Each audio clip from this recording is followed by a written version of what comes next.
Good morning students, welcome to BBN online classes. Today we will do the question number 5 of exercise 11.2. Okay?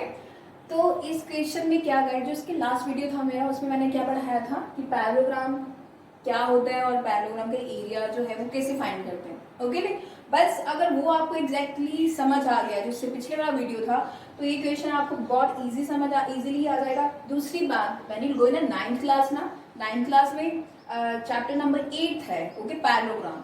तो उसमें जो first question है वो ही ऐसा same question है ऐसे, ठीक है। तो ऑब्वियसली अगर आप ये समझ चाहते हो तो when you go in 9th class तो आपको कोई भी ऐसी कोई प्रॉब्लम नहीं आएगी, ठीक है।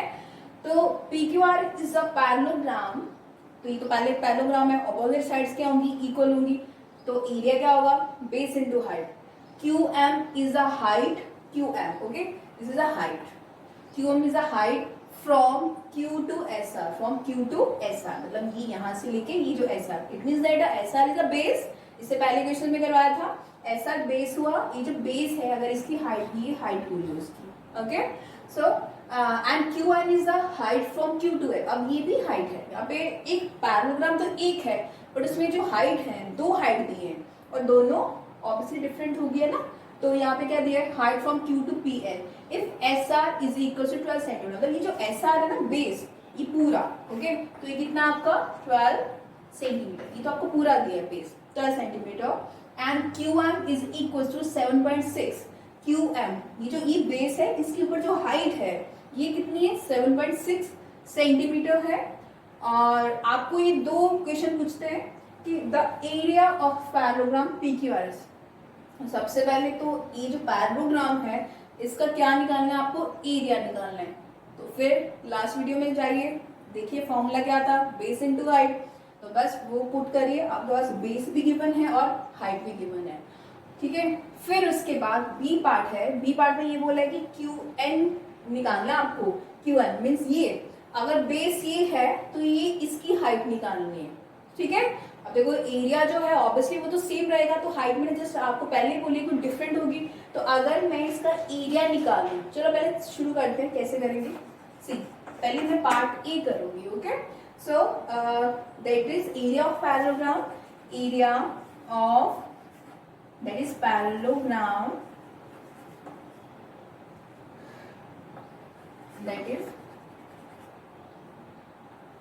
this area of parallelogram is equals to base into height, okay। Formula आपको पता ही है, बेस into height होता है।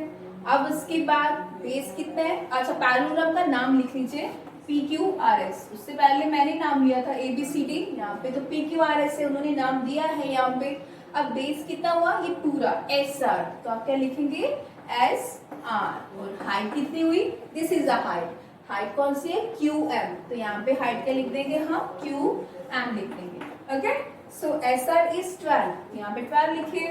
और QM कितना हमारा 7.6 है, तो यहाँ पे लिख देंगे 7। मैं यहाँ पे डिनोमिनेटर में 10 लिखती हूँ, मैंने डेसिमल को हटा के डिनोमिनेटर में 10 लिख दिया, ओके। अब मैं क्या करूंगी इसको, अगर मेरे को कैंसिल करना है तो आप कैंसिल कर सकते हो, अदरवाइज इन दोनों को मल्टीप्लाई करके 10 से डिवाइड कर दीजिए। चलिए मैं एक बार कैंसिल कर रही हूँ, 2 दैट इज 2 6 12, 2 5 10 आ गया, ओके। अब इसको मल्टीप्लाई कर देते हैं, यहाँ पे 76 को 6 से मल्टीप्लाई करेंगे तो ये कितना आ गया 456 आ गया, okay. So this is 456 upon कितना आता है यहाँ पे 5 आ जाता है, ठीक है। अगर आपको इसको डेसिमल में चेंज करना है तो आप डेसिमल में चेंज कर दीजिए। तो अब आपको 456 को हम किससे डिवाइड करेंगे, 5 से, तो ये 9 से आ गया। अब यहाँ पे कितना आया आपका 6, ठीक है। और यहाँ पे कितना आया आपका 5 1 जा 5, तो यहाँ पे कितना आया 1 और यहाँ पे 0, तो 5 2 जा 10, तो कितना आया 91.2। तो इसको सॉल्व करके कितना आया 91.2। और ये किसमें क्वेश्चन किसमें, सेंटीमीटर में, तो ये किसमें आएगा सेंटीमीटर की स्क्वायर में आ जाएगा, ओके। अब उसके बाद आपने तो एरिया ऑफ पैरेललोग्राम PQRS निकाल दिया, बेस इनटू हाइट, ये ए पार्ट सॉल्व हो गया। अब देखिए मैं इसका बी पार्ट कैसे सॉल्व करती हूँ। अब मुझे क्या निकालना है कि इफ QN, आपको QN की वैल्यू निकालनी है इफ PS इक्वल्स टू 8। मतलब ये पूरा आपको 8 सेंटीमीटर दिया, मतलब यहाँ से लेके यहाँ तक। तो वही एरिया ऑफ पैरेललोग्राम, वही area of that is parallel, that is area of parallelogram, base into height, base into height. Okay, so what is the base? अब कौन सा बेस हुआ? अब ये बेस हुआ, that is PS is a base. अब ये हाइट है ना, अब PS बेस हुआ, तो PS और ये जो हाइट है, और हाइट क्या हुई आपकी? इस बेस के ऊपर हाइट क्या है? QN. तो यहाँ पे क्या लिखेंगे हम? Q और N. अब देखो एक चीज देखते हैं, अब यहाँ पे ऑलरेडी आपने इसका एरिया निकाल लिया है PQRS का। ओके, अगर मैं यहाँ पे एरिया ऑफ पैरेललोग्राम की जगह 91.2 लिख दूं तो ये गलत होना होगा, क्योंकि पैरेललोग्राम का एरिया तो सेम ही रहेगा। ये पैरेललोग्राम है PQRS, इसका जो एरिया है वो तो सेम ही रहेगा, हाइट डिफरेंट होगी। तो मेरे को अगर जो सेकंड पार्ट निकालना था, मैंने क्या करा, मैंने ऑलरेडी एरिया ऑफ पैरेललोग्राम निकाल दिया था, बस इसमें एरिया ऑफ पैरेललोग्राम की वैल्यू पुट कर दी, ठीक है ना, क्योंकि एरिया तो चेंज नहीं होगा। तो 91.2 था, और बेस कितना है? बेस आपको गिवन था, दैट इज 8, ठीक है। तो आप यहाँ पे लिख दीजिए 8, और आपको हाइट जो है वो नहीं पता कितना है, तो वो आप QN लिख दीजिए, ठीक है। अब ये कितना हुआ? 91.2, और यहाँ पे ये जो 8 है ये किस में आ जाएगा? ऑब्वियसली डिवाइड में चला जाएगा, इज इक्वल्स टू QN। अब देखो ये कितना हुआ? 91.2, डेसिमल को कैंसिल करा तो ये कितना आया? 10। अब ये जो डिवाइड का साइन है ये मल्टीप्लाई में हो जाता है, और टर्म क्या हो जाती है? रेसिप्रोकल हो जाती है। ओके, तो किसी को अगर डायरेक्टली नीचे लेके आना था तब भी लिख सकते थे। मैंने आपको पूरा ये बताया है सॉल्यूशन की कैसे होता कैसे है। Okay, so this is QN। आपको करना क्या है, अगर आपको यहाँ पे कैंसिल करना है और यहाँ पे मल्टीप्लाई करके 80 से डिवाइड करना है, वैसे कर लीजिए। अगर आपको ऐसा लगता है कि हमें कैलकुलेशन छोटी करके डिवाइड करना है तो आप वैसे भी कर सकते हैं। तो मैं 2 से डिवाइड कर रही हूँ, दैट इज 2 4 जा 8, ठीक है, 2 5 जा 10, 2 6 जा 12, तो 2 4 जा 8। अगर फिर देखिए 2 से कैंसिल हो रहा है, तो फिर से 2 से कैंसिल कर रही हूँ, 2 2 जा 4, एंड देन सेम 2 2 जा 4, 2 2 जा 4, एंड 2 8 जा 16। ओके, फिर से 2 से कैंसिल हो रहा है, देन 2 1 जा 2, 2 1 जा 2, 2 4 जा 8, तो ये कितना आया? That is 140/10। तो मुझे तो QN की वैल्यू निकालनी है, but QN is a height, तो वो क्या करेंगे? सिंपल आप ऐसे लिख दीजिए, दैट इज 11.4, और ये सेंटीमीटर में है तो सेंटीमीटर में लिख दीजिए। तो QN कितना आया आपका? 11.4, ठीक है। देखो कितना इजी सा क्वेश्चन था, बस आपको फॉर्मूला आपने जस्ट पुट करा और आपको थोड़ा सा अंडरस्टैंड करा कि क्वेश्चन में कहा क्या गया। अगर ये पता चल जाए कि क्वेश्चन में क्या कहा गया है, तो उसके लिए आपको जो वीडियोस है वो एकदम ध्यान से देखने पड़ेंगे ना, तभी तो अब इसका नेक्स्ट क्वेश्चन देखते हैं।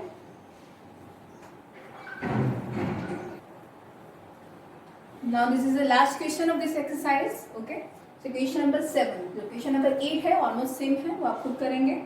अब क्वेश्चन नंबर 7 में ये कहा गया है कि triangle ABC is a right angle at A। Obviously right angle means जो 90 डिग्री का एंगल बनाता है वो किसके ऊपर है? A के ऊपर है, मींस यहाँ पे 90 डिग्री का एंगल बन रहा है। ऑब्वियसली जहां पे 90 डिग्री का एंगल बन रहा हो उसको ही हाइट मानी जाएगी। तो AD is perpendicular to BC। ये जो AD है दैट इज AD, और किसके ऊपर परपेंडिकुलर है? BC के ऊपर। ओके, तो यहाँ पे भी 90 डिग्री का एंगल बन रहा है, तो AB is equal to 5 centimetre. AB मतलब ये, ओके, ये कितना दिया आपको? 5 सेंटीमीटर, और BC इज इक्वल्स टू ये value 13 centimetre, and AC is equals to 12। AC ये आपको 12 दिया है। Find the area of triangle ABC।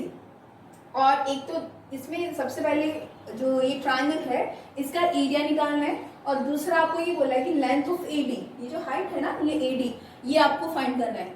This is a same question है जैसे हमने जब पैरेललोग्राम करा था, तो पैरेललोग्राम में भी ऐसा ही सेम क्वेश्चन था, 2 पार्ट थे, सेम टू सेम वैसे क्वेश्चन है, सिर्फ वहां पे क्या था? पैरेललोग्राम था, यहाँ पे क्या है? ट्रायंगल है। ओके, तो एरिया ऑफ ट्रायंगल निकालने के लिए एरिया ऑफ ट्रायंगल फॉर्मूला हमें पता है। अब ट्रायंगल का नाम लिख लीजिए ABC, ठीक है, is equals to half into base into height. Okay, तो बेस इंटू हाइट, ये फॉर्मूला हमें पता होना चाहिए। तो हाफ और एरिया ऑफ ट्राइंगल है तो बेस में अब ये देखिए, अब फिर से आप अगर कंफ्यूज मत होना, यहाँ पे आप देखिए यहाँ पे 2 हाइट है और 2 ही बेस है। देखिए यहाँ पे, यहाँ क्या बोला गया था, triangle ABC is a right angle at A, it means that मेरा जो राइट एंगल ए पे जो है ये राइट एंगल बन रहा है यहाँ पे। ओके, सबके पास बुक्स है ना, तो अगर आपको स्टूडेंट यहाँ पे डायग्राम इतना अच्छी तरह नहीं समझ आ रहा है तो अपनी बुक, जब भी कोई भी क्वेश्चन करते हो तो साथ में अपनी बुक खोला करो ताकि डायग्राम एकदम और क्लियर से आपको अच्छा समझ आता है। ओके, तो इट मीन्स यहाँ पे 90 डिग्री बन रहा है, तो इसका मतलब ये बेस हुआ और ये जो हुआ ये परपेंडिकुलर लाइन हुई। ओके, तो बेस क्या मानूंगी मैं, ए बी, तो मैं बेस की जगह क्या लिखूंगी, ए बी, और यहाँ पे ये परपेंडिकुलर है, यहाँ पे 90 डिग्री का एंगल बन रहा है, तो इट मींस ये जो हुई ये हाइट मानी जाएगी। So AC, this is a height. Okay, so there is half, what is the base, just put the value of base, it is 5 centimetre and AC हमें गिवन है 12। आप इसको कैंसिल करके 2 1 2 2 6 12, 6 5 30 और यूनिट्स किसमें है, सेंटीमीटर में, तो आप सेंटीमीटर की स्क्वायर लिख दीजिए। आपने फर्स्ट पार्ट तो निकाल दिया, एरिया ऑफ ट्राइंगल, और इस टाइप के क्वेश्चन 4 नंबर में आते हैं, अच्छी तरह करने आपको। अब हमें तो एरिया निकल गया, तो area of triangle ABC is equals to same half into base into height. Okay, अब देखें यहाँ पे मुझे निकालना क्या है, AD निकालना है, तो AD कौन से बेस के ऊपर है, BC बेस होगा उसका। ओके, तो यहाँ पे जो बेस है वो चेंज हो जाएगा, यहाँ पे बेस आएगा BC और AD, मतलब हाइट कितनी हो गई, AD, और सेम क्वेश्चन है, और BC आपको गिवन है दैट इज 13 सेंटीमीटर और आपको AD गिवन नहीं है। इससे बता रही हूँ, अब एरिया तो चेंज नहीं होगा ना, यहाँ पे ऑब्वियसली बेस चेंज हो सकता है, हाइट चेंज हो सकती है, बट एरिया तो चेंज नहीं होगा। अगर इसमें एरिया आपने फाइंड कर लिया तो सिंपल आपने एरिया यहाँ पे फाइंड कर लिया है, तो पुट द वैल्यू, यहाँ पे सिंपल एरिया ऑफ ट्राइंगल तो 13 ही रहेगा। अब आपको पता है, इसको क्रॉस मल्टीप्लाई कर दीजिए, ये कितना हुआ 30 into 2 which is equals to 80, और ये जो 13 है ये इसको अपॉन में लिख दीजिए। ओके, तो ये कितना हुआ 30 टू 60। ओके, तो यहाँ पे कितना आएगा आपका 60 अपॉन 30, तो यहाँ पे आप डिवाइड कर लीजिए,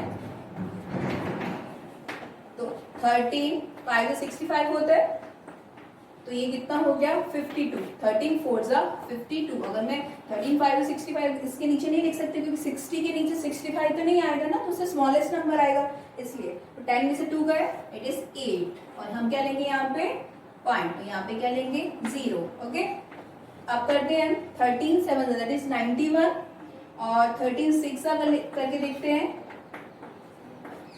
78, तो यहाँ पे 4.6 78 आएगा, और यहाँ पे कितना है 10 में से 2 गए, दैट इज 10 में से 8 गए 2, और यहाँ पे फिर से 0 ले लीजिए, 13 1 यहाँ पे कितना आया 13, और ये कितना हुआ आपका 7, और यहाँ पे कितना हुआ आपका 0 है ना, यहाँ पे फिर से 0 आया, तो 13 5 65, तो यहाँ पे 65 ले लीजिए, तो ये आगे आगे चलता रहेगा, तो you can write only 4.61। Okay, तो अगर आपको सिंपल है आप इतना अप्रोक्सीमेटली लिख लीजिए, अगर नहीं तो अगर ये ज्यादा डिवाइड हो रहा है तो एडीसी को 60 अपॉन 13 पे रहने दोगे तब भी आपको सही है, नहीं तो आप एग्जैक्टली लिख लीजिए यहाँ पे, दैट विल बी। एक बार फिर से हम इसकी कैलकुलेशन देख लेते हैं, मे बी कैलकुलेशन मिस्टेक ना हो, तो ये कितना 13 4 52 10 8 एंड देन डेसिमल 0 और 13 6 78, yeah, this is 78 2 and 0 and 13, yeah, you can write only 4.61, okay, 4.6 यहाँ पे 1 लिख लीजिए, और ये किसमें आएगा centimetre. Okay, this was the last question of this exercise. Tomorrow we'll start the new exercise that is 11.3. उससे पहले आप ये जो एक्सरसाइज है ये अच्छी तरह कंप्लीट करिए। Okay, thank you.